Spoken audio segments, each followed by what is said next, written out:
Misteryo pa rin sa isang ama sa Pangasinan kung bakit kakaiba ang balat ng kanyang anak na si Manibal.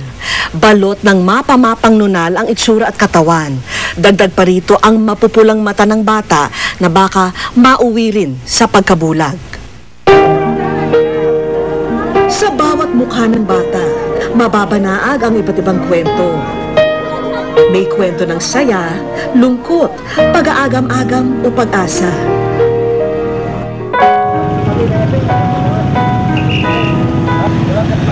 Dito sa Bolinao, Pangasinan namin nakilala si Manibal Natividad. Sa unang tingin pa lang, alam mo nang hindi komportable sa kanyang bala at pagkatao ang bata. Nung pinanganak siya na ay hindi naman siya ganun eh. Nung nagtigdas lang siya.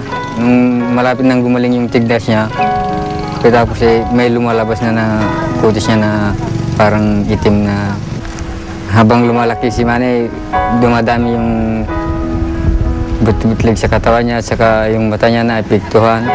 Yun, naawa din ako sa anak ko na ganun. Hindi matukoy ni Tatay Hannibal kung ano ang nangyari sa anak. Hindi pangkaraniwang sakit sa balat kasi ang nakita sa katawan ni Manibal nung ito'y sanggol pa. Hanggang ngayon na 7 taong gulang na siya. Madalas idaing ni Manibal ang pangangati ng kanyang katawan, lalo na kung tag-init. Kaya naman pati sa pagtulog, kailangan katabi pa rin ng ama upang pansamantalang ibsan ang kanyang paghihirap. Nararamdaman mo sa balat mo? Makati lang. Kinakamot yung likod, pagkatapos umiyak siya kung hindi makakamot at saka walang electric pan, iiyak, paya-paya kung para makatulog lang siya na mahimbing. Pero ang sakit na dinaranas ni Manibal ay mas tumindi pa nang maapektuhan na rin ang kanyang paningin. Hirap na siyang idilat ang kanyang mga mata dahil sa madalas nitong pagmumuta at pangangati. Hindi makakati. Gusto kong mapagamot yung mata ko. Kailangang maya't maya ang paghuhugas ng mata niya para mawala ang hapdi at makakita ng maayos. Baka may tutubo daw na laman sa mga mata niya kung hindi mo. Baka sakali daw, talagang mabubulak. Ganun ang mangyari. Talagang naawa ko dahil umiiyak siya. Ako rin ang nasasaktan kung umiiyak siya.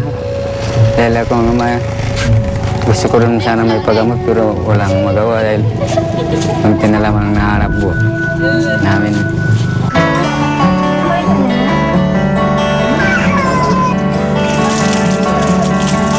Dahil walang katuwang sa buhay, ang ibang kapatid ni Tatay Hannibal na lamang ang umaalalay ngayon sa kanya.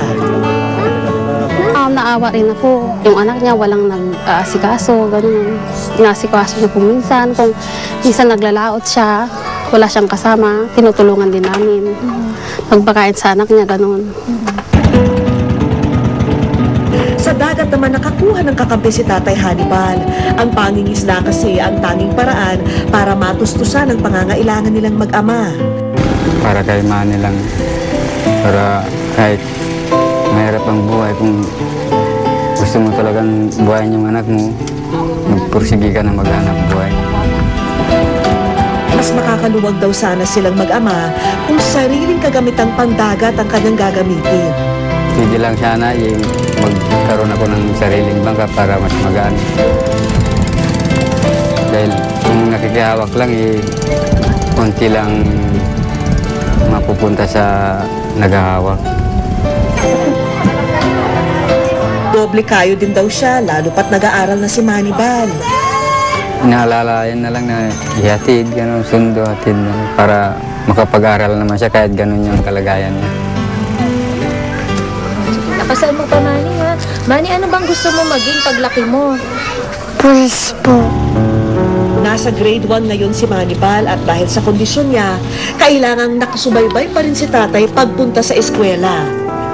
Bukod kasi sa hirap na dala ng sikat ng araw, kung minsay tila napapaso rin daw ng kahihiyan sa sarili si Manibal.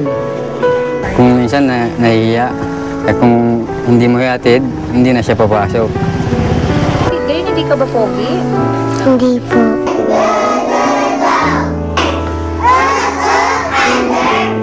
Pero pag napagamot gamot na, pogi na. Opo. Sa loob ng silid-aralan, pilit namang isinasantabi ni Manibal ang anumang dinaramdam niya. Masama rin po siya sa activities po namin. Nakikipag-participate din po siya sa recitation po. Yun nga lang minsan, pagdating sa pagbabasa, nahihirapang makasunod si Manibal. Marami ang nag-aasam na malunasan na ang sakit ni Manibal.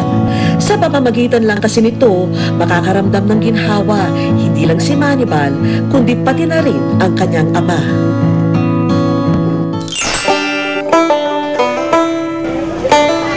Umaasa sa yaman ng dagat ang mag-ama, kaya kung hahagilapin, malamang sa laot lang sila matatagpuan. Medyo matindi ang sikat ng araw ng mga oras na yon, kaya naman si Manibal, todo ang pagtitiis kahit nangangati at nahihirapan sa kanyang mga mata. Ang hindi alam ng mag-ama, lulutang na ang pag-asa para sa kanila. So, kahit nasa wish ko lang. Masaya po dahil matulungan niyo po kami. Bakit? Ano ba sana yung gusto ninyo? Para may paggamot yung anak. Agad namang ikinuwento ni Tatay Hannibal sa kanyang mga kapatid ang magandang balita.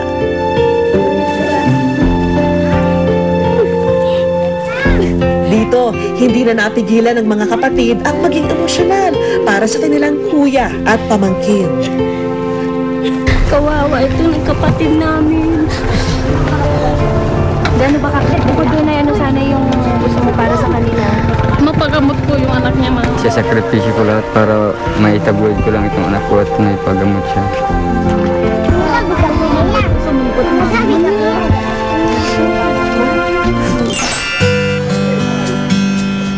Siyempre, para sa aming unang misyon, agad naming isinama ang mag-anak para mapasuri ang kalagayan ni Manibal. Check up ka ha, check up tayo. Tingnan lang katakitan na lang. Wala ka injection, wala. Isang dermatologist ang tumingin sa kondisyon ni Manibal at ayon kay Doc, sasailalim pa ng ilang medical examination si Manibal para lalong masolusyonan ang sakit. Pero sa tingin ko, meron siyang naging problema other than measles during that time na nagkaroon siya ng measles. At tingin ko, meron siyang naging severe kind of allergy before nang in the form of yung toxic epidermal necrolysis. Wherein, after nun, hindi nagamot ng maayos or ng mabuti kaya nagkaroon siya ng complications sa skin. Pagkatapos mapatignan sa dermatologist, ang problema sa mata naman ni Manibal ang aming tutugunan.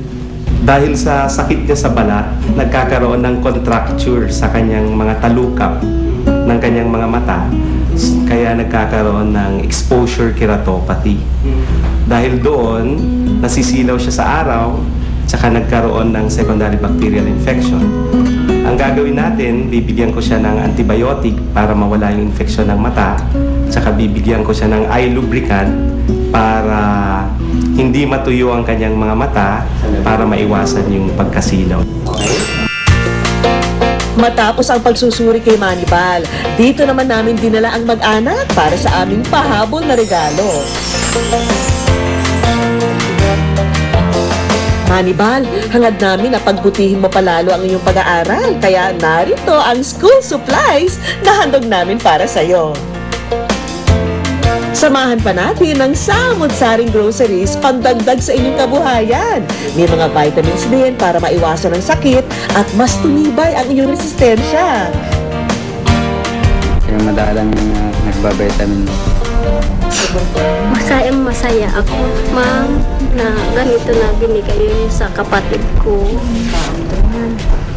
Parang makatulong sa pamangkin ko, ma'am.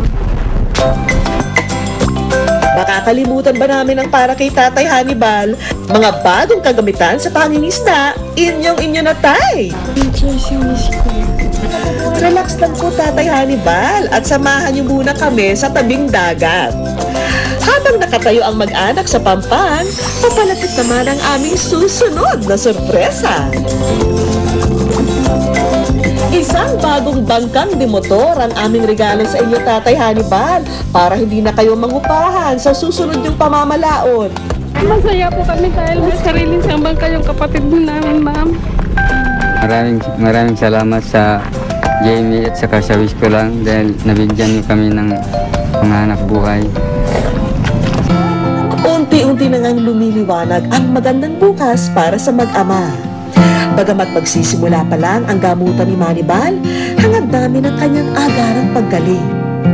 At kahit dalawa na lang silang magkasangga sa buhay, mas kakayanin na nila ngayong lampasan ang anumang alon na dadalhin ng tadhana. Wish ko lang sa aming pagbabalik. Malaki talaga utang na loob ko sa kanya. Masasabi ko, kung hindi dahil sa kanya, hindi ko